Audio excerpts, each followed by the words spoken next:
O que estarei contando a todos que seguem esse canal é algo que aconteceu comigo, minha filha e Rogério, seu esposo, no ano de 1997. O local que eu morava era bem próximo ao centro da cidade. Minha filha e seu marido, tão logo se casaram, foram morar em uma fazenda que Rogério recebeu de herança de seu pai. Também foi nessa fazenda que algo muito estranho começou a acontecer. Eu me lembro de receber uma chamada telefônica e tão logo eu atendi, notei que quem falava comigo era Priscila, minha filha. Ela estava com a voz totalmente trêmula e também se encontrava bastante eufórica. Então eu pedi para que ela se acalmasse e começasse a contar o que tinha acontecido. Foi então que eu vi ela me falar com essas palavras: "Pai, o senhor precisa vir até a fazenda. Coisas estranhas estão acontecendo à noite por aqui." E quando a perguntei o que vinha acontecendo de tão estranho, ela falou que não sabia explicar, que somente eu estando lá para ver e conseguir entender.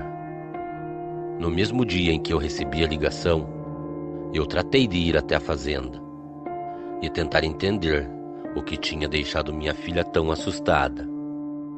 Tão logo cheguei, já fui surpreendido por algo que tirou o meu sossego. Espalhado sobre a grama que tinha à frente da casa, havia muitos animais mortos. Eu não estava acreditando no que eu estava vendo. Porcos, galinhas e ovelhas, e também 2 cachorros que eu dei de presente para minha filha. Esses animais estavam com as suas entranhas abertas. Parecia que tinha sido arrancado toda a buchada dos bichos. Minha filha também me contou que o estrago foi muito maior do que eu estava vendo. Chiqueiros e galinheiros estavam totalmente destruídos. E no momento em que eu perguntei o que tinha feito tudo aquilo, ela me olhou e respondeu que não sabia. Falava que seu marido chegou a ver o que fez tudo aquilo.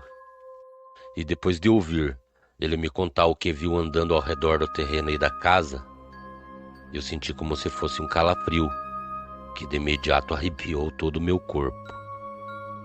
Ele falava que viu uma criatura negra que parecia andar assentado sobre as patas traseiras.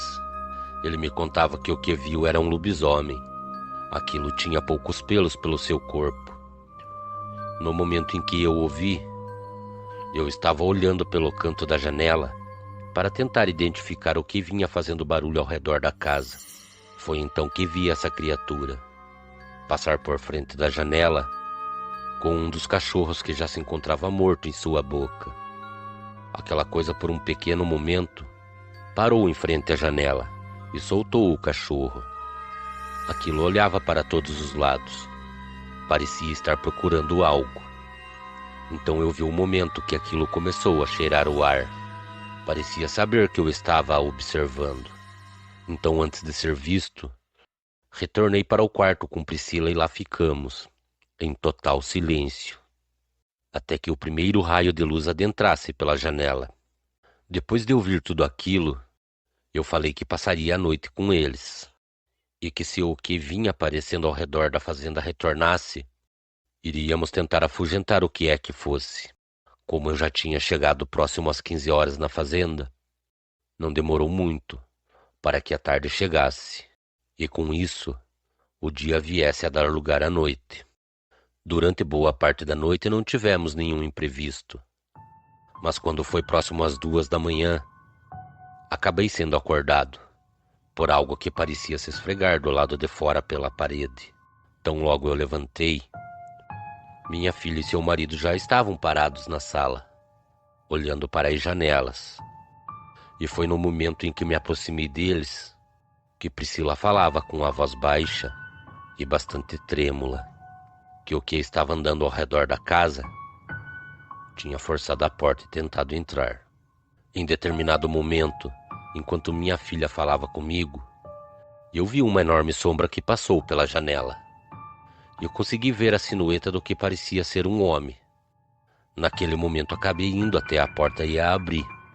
Acreditei que o que estava andando ao redor da casa só poderia ser um ladrão ou alguém que estava tentando colocar medo em minha filha e seu marido para que a fazenda fosse colocada à venda. No momento em que abri a porta, escutei um forte rosnado e também passos pesados que vinham em minha direção. Antes que o que estivesse andando ao redor da casa chegasse em mim, para não colocar minha filha e seu esposo em perigo, eu corri em direção ao carro. Tão logo entrei e travei as portas, meu carro recebeu várias pancadas sobre toda a lataria. E foi no momento em que eu acendi as luzes para ver o que estava fazendo todo aquele estrago que tive a infeliz surpresa de ver parado à frente do carro uma fera horrenda. Seu corpo era quase humano, suas pernas pareciam quebradas para trás. Seus calcanhares eram enormes. Aquilo também possuía fortes braços, e em suas mãos eram visíveis grandes garras. Aquela criatura possuía pelos somente em sua cabeça, pelos que também desciam ralos por todas suas costas.